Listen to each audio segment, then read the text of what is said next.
கவனிங்கள், பிறரை மன்னித்தால்தான் நம்முடைய விசுவாசமே வேலை செய்யும். இது ரொம்ப ஒரு ஆழமான காரியம். இதை நீங்க லேசா எடுத்துட முடியாது. ஆழமா கவனிங்கள்.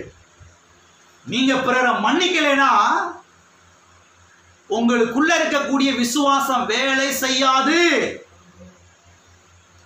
1000 ரூபாய்க்கு பத்திரத்தை வாங்கிட்டு வாங்க, நான் இன்னைக்கு கையெழுத்து போட்டு சர்ச்சோடைய சீல் வச்சு கையெழுத்து போட்டு கொடுத்துறேன். நிஜமாவே சொல்றேன்.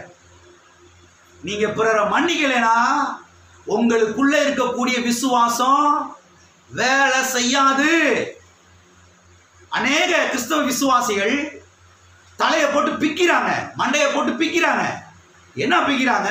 எவ்வளவு விசுவாசம் இருக்கு நான் பண்றேன், எவ்வளவு விசுவாசிக்கிறேன், ஏன் இந்த காரியம் நடக்கவே மாட்டேங்குது, ஏன் இந்த காரியம் எனக்கு வாய்க்கவே மாட்டேங்குது, இந்த காரியம் எனக்கு ஏன் சித்திக்கவே மாட்டேங்குது, எவ்வளவு ஜெபம் பண்றேன், எவ்வளவு விசுவாச அறிக்கை பண்றேன், எவ்வளவு விசுவாச போதனைகள் எல்லாம் கேட்கிறேன், எவ்வளவு காரியத்தை செய்யறேன், எவ்வளவு முயற்சி எடுக்கிறேன்னு, ஏன் இந்த குறிப்பிட்ட காரியத்துல கர்த்தர் எதையுமே எனக்கு செய்ய மாட்டேங்கிறாரு, கர்த்தர் ஏன் எனக்கு எதுவுமே பண்ண மாட்டேங்கிறாரு, கர்த்தர் ஏன் அவர் பாட்டுக்கு உட்கார்ந்து இருக்கிறாரு, ஏன் இது எனக்கு ஒண்ணுமே நடக்கவே மாட்டேங்குது என்று அநேக கிறிஸ்தவ விசுவாசிகள், அநேக பிரசங்கியார்கள் தலையை போட்டு பீக்கிறாங்க.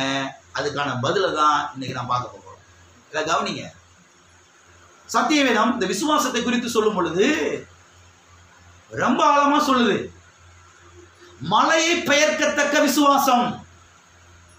உங்களுக்கு கடுகு விதை அளவு விசுவாசம் இருந்தால் நீங்கள் இந்த காட்டத்தி மரத்தை பார்த்து நீ பிடினுண்டு சமுத்திரத்தில் நடப்படுவாயாக என்று சொல்ல அது உங்களுக்கு கீழ்ப்படியும். கடுகு விதை அளவு விசுவாசம் உங்களுக்கு உண்டாயிருந்தால், எல்லாரும் இருக்கிறீங்களா? கடுகு விதை அளவாவது விசுவாசம் உங்களுக்கு இருக்குதா? இருக்குதா இல்லையா? இருக்குது. கடுகு விதை அளவு விசுவாசம் உங்களுக்கு இருந்துச்சுன்னா அதை வச்சு நீங்க என்ன பண்ணிடலாம்? பெரிய பெரிய காரியத்தை சாதிச்சிடலாம். ஆனா மக்களுடைய கேள்வி என்ன? ஏன் பாஸ்டர் எனக்கு கடுகு விதை அளவாவது விசுவாசம் இல்லை நீங்க நினைக்கிறீங்க? இருக்குது, ஆனா வேலை செய்ய மாட்டேங்குது. சிலருக்கு கடுகு விதை அளவுலாம் இல்ல, நிறையவே இருக்குது, ஆனா என்ன செய்ய மாட்டேங்குது. அதைத்தான் நீங்க கவனிக்கணும். விசுவாசம் நிறைய இருக்குதுங்க, விசுவாசத்துக்குலாம் குறைவு இல்லை, விசுவாசம் நிறைய இருக்குது. எந்த அளவுக்கு விசுவாசம் இருக்குது? மலையை பெயர்த்து எரியத்தக்க விசுவாசம் இருக்குது. ஆனால் ஒரு சின்ன துரும்ப கூட உங்களால் நகட்ட முடியல, சின்ன துரும்ப கூட அசைக்க முடியல. ஒரு சின்ன சின்ன காரியத்தை கூட விசுவாசித்து கத்தட்டு அந்த ஆசீர்வாதங்களை எடுக்க முடியல. அதான் நீங்க பார்க்க போகும். அதான் நீங்க பார்க்க போகும். ஏன் என் விசுவாசம் வேலை செய்ய மாட்டேங்குது? ஏன் என்னுடைய விசுவாசத்தை நான் வந்து ஆப்ரேட் பண்ணா அது ஒர்க் அவுட் ஆக மாட்டேங்குது? எல்லாம் இருக்கிறீங்களா? என்னுடைய நண்பர் ஒருவர் அந்தமான் நிக்கோபார்ல ஊழியம் செஞ்சுட்டு இருக்கிறாரு. அங்க அது ஒரு பெரிய தீவு, உங்களுக்கு ஒரு பெரிய தீவு. இங்கிருந்து அங்கே போகணும்னா கப்பலில் ஏறி போகணும். அடுத்த ஸ்டாப்புக்கு இறங்குறதுக்கே கப்பலில் தான் போகணும். இந்த கப்பலில் ஏறி அடுத்த ஸ்டாப்புக்கு இறங்கணும், அடுத்த ஸ்டாப்புக்கு இறங்கணும். ஒரு நாள் ஊழியம் செய்கிறதுக்கு அந்த கப்பலில் ஏறி அடுத்த ஸ்டாப்புக்கு இறங்குறதுக்கு போனாராம் பாருங்க. அந்த கப்பலில் ஒர்க் பண்ணுறவர் ஒருத்தர் இவரை பிடிச்சிக்கிட்டாரா. எப்படி பிடிச்சிக்கிட்டாரா? ஏன் என் விசுவாசம் வேலை செய்ய மாட்டேங்குது, ஏன் என் விசுவாசம் வேலை செய்ய மாட்டேங்குது, இவ்வளவு ஜெபம் பண்றேன், இவ்வளவு விசுவாச அறிக்கை பண்றேன், இதை பண்றேன், அதை பண்றேன், தசமா கொடுக்குறேன், காணிக்கை கொடுக்குறேன், எல்லாம் இதை பண்றேன், அதை பண்றேன்.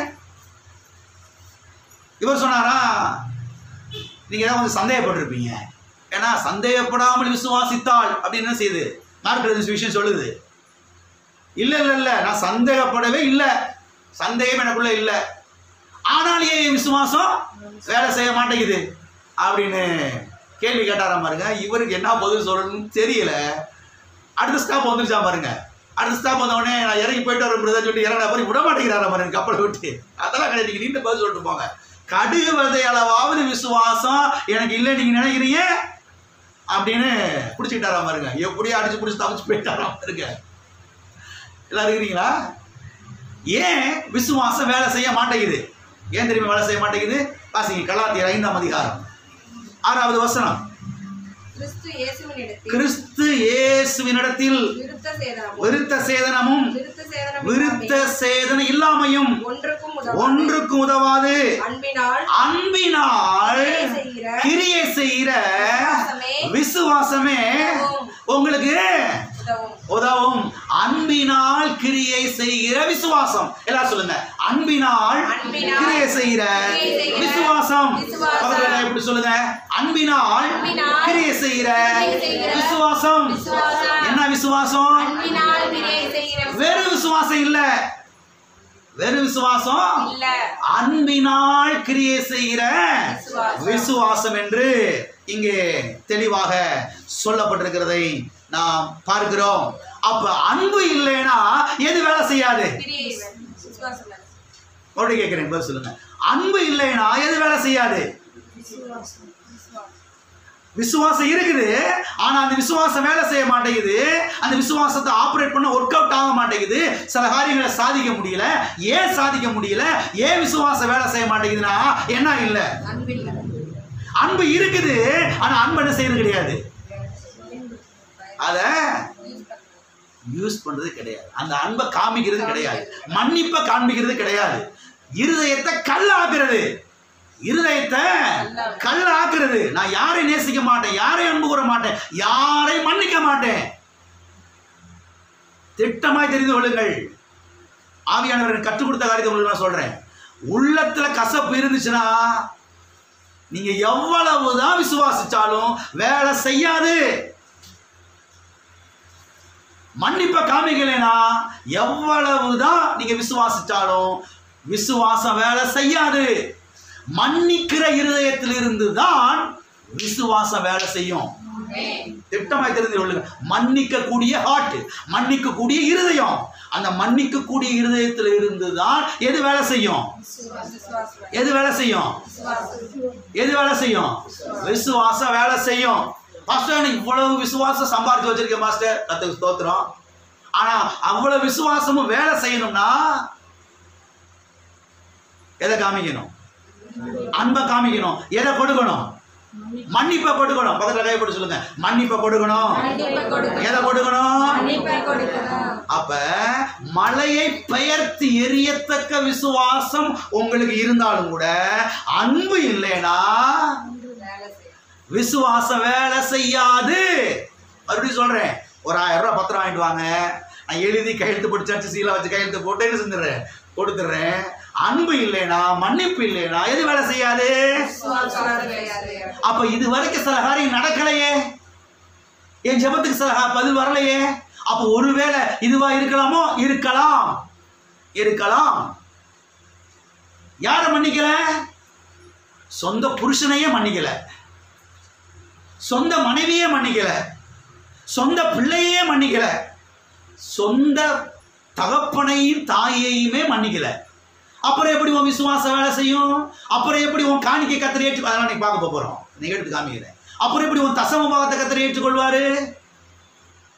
தசம பாகத்தை கொடுத்தும் எனக்கு ஆசீர்வாதம் வரலையே, அதுக்குரிய ஆன்சர் இன்னைக்கு பார்க்க போறோம். ஏன் எனக்கு ஒரு ஆசீர்வாதம் வரல? 10 மாசம் சுமந்து பெத்த தாய் உனக்கு மன்னிக்க முடியல, தகப்பனை உன்னால மன்னிக்க முடியல, உன் கூட வாழக்கூடிய உன் புருஷனை மன்னிக்க முடியல, உன் மனைவியை மன்னிக்க முடியல. அப்புறம் எப்படி உன் தசமபாகத்தை கர்த்தர் ஏற்றுக்கொள்வாரு? உன் காணிக்கை கர்த்தர் ஏற்றுக்கொள்வாரு? எப்படி உன் விசுவாசம் வேலை செய்யும்? உன் ஜெபத்துக்கு எப்படி பதில் வரும்? கர்த்தர் தெளிவாக சொல்லுகிறார், அன்பினால் கிரியை செய்கிற விசுவாசமே உதவும், வேலை செய்யும். அதுல எப்படி சொல்லுங்க, அன்பினால் கிரியை செய்கிற விசுவாசமே வேலை செய்யும். அன்பை காண்பீங்கள், மன்னிப்பை கொடுங்கள், உங்கள் விசுவாசம் வேலை செய்யும். எத்தனை துப்பாக்கி பார்த்து சும்மா பார்த்துருப்பீங்களா? துப்பாக்கிக்குள்ள டோட்டா இருக்குது, குண்டு என்ன செய்யுது?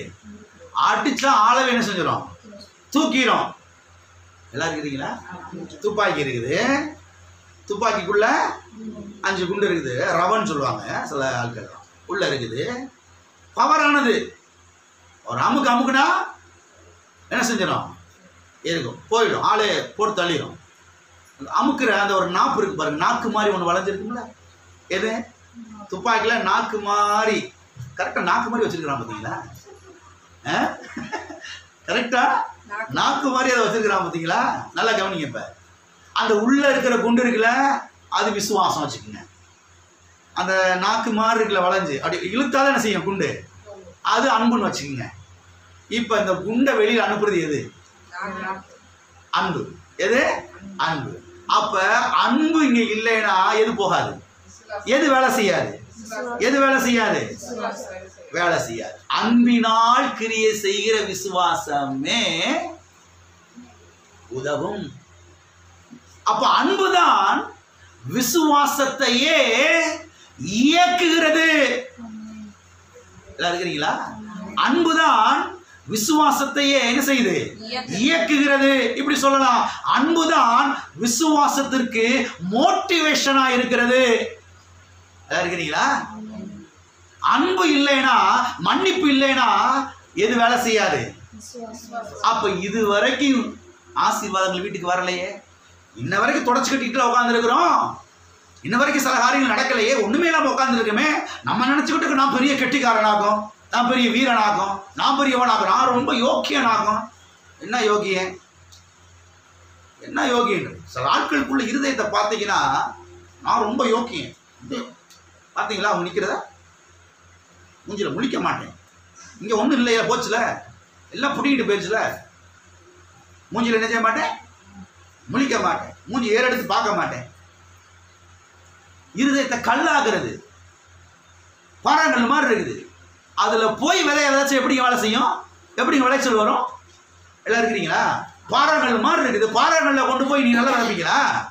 விளைச்சல் வரும்னு நினைக்கிறீங்களா? அறுவடை வரும்னு நினைக்கிறீங்களா? செத்து கருகி போயிருங்க. நல்ல இருதயத்தில் தான் செய்யும் விளைச்சல் உண்டா. எது நல்ல இருதயம்? மன்னிக்கிற இருதயம், அன்பை காண்பிக்கிற இருதயம், அதுதான் விளைச்சலை கொடுக்கக்கூடிய இருதயமாக இருக்கிறது. நான் சொல்லுகிறேன், நீங்கள் அன்புள்ளவர்களாயிருங்கள், நீங்கள் மன்னிக்கிறவர்களாயிருங்கள், ஆசீர்வாதங்களை பெற்று அனுபவிப்பீர்கள். ஆசீர்வாதங்களை பெற்று அனுபவிப்பீர்கள். நீங்க நல்லா இருக்கிறதுக்காக மன்னிங்க. நான் போன வாரம் சொன்னேன், நீங்க நல்லா இருக்கிறதுக்காக மன்னிங்க. சில ஆட்களுக்கு ஏன் மன்னிக்க மாட்டேங்கிறாங்கன்னா, ஏன் ஆசீர்வதிக்க மாட்டேங்கிறாங்கன்னா, நம்ம ஆசீர்வதிச்சா அவன் நல்லா ஆயிட்டானா, நம்ம ஆசீர்வதிச்சோம்னாவே நல்லா ஆயிட்டானா? ஏங்க, ஆசீர்வதிக்கிற நீங்க உங்க ஆசீர்வாதம், நீங்க ஆசீர்வதிக்கிறனால அவன் நல்லா இருக்கிறானா, ஆசீர்வதிக்கிறாள் எப்படி இருப்பீங்க? எந்த அளவுக்கு நல்லா இருப்பீங்க? ஆமென். ஆகவே மன்னிக்கிற இருதயத்திலிருந்து தான் விசுவாசம் வேலை செய்யும். மன்னிக்கிற இருதயத்திலிருந்து தான் சுகம் புறப்பட்டு போகும். மன்னிக்கிற இருதயத்திலிருந்து தான் வெற்றி வாழ்க்கை புறப்பட்டு போகும். ஆமென். நீங்க மன்னிக்காத ஆளா இருந்தீங்கன்னா இன்னும் 10 வருஷத்துக்கு இப்படியே தான் இருக்க போறீங்க. இன்னும் 10 வருஷம் 15 வருஷத்துக்கு இப்படியே தான் இருக்க போறீங்க. முன்னேற்றம் வராது, விளைச்சல் வராது, அறுவடை வராது, சுகம் வராது, வெற்றி வராது, உயர்வு வராது, எதுவுமே நடக்காது. எல்லாம் லாக் ஆயிரும், எல்லாம் ஜாம் ஆயிரும். எல்லாம் இருக்கிறீங்களா? மன்னிக்கிற இருதயம், அன்பு காட்டுகிற இருதயம், அந்த இருதயத்திலிருந்து தான் எது வேலை செய்யும்? விசுவாசம். பக்கத்துல கையை பிடிச்சு அவன் முகத்தை பார்த்து சொல்லுங்க, பிரதர் சிஸ்டர், இன்னையிலிருந்து மன்னிக்கிற ஆளா மாறிடுங்க, மன்னிக்கிற ஆளா இருங்க, இருதயத்தை கல்லாக்காதீங்க. மன்னிங்க. என்ன செய்யுங்க? மன்னிங்க. உங்க விசுவாசம் நிச்சயமா என்ன செய்யும்? வேலை செய்யும். ஆசீர்வாதங்கள் கரை புரண்டு ஓட ஆரம்பிக்கும். ஆமென்.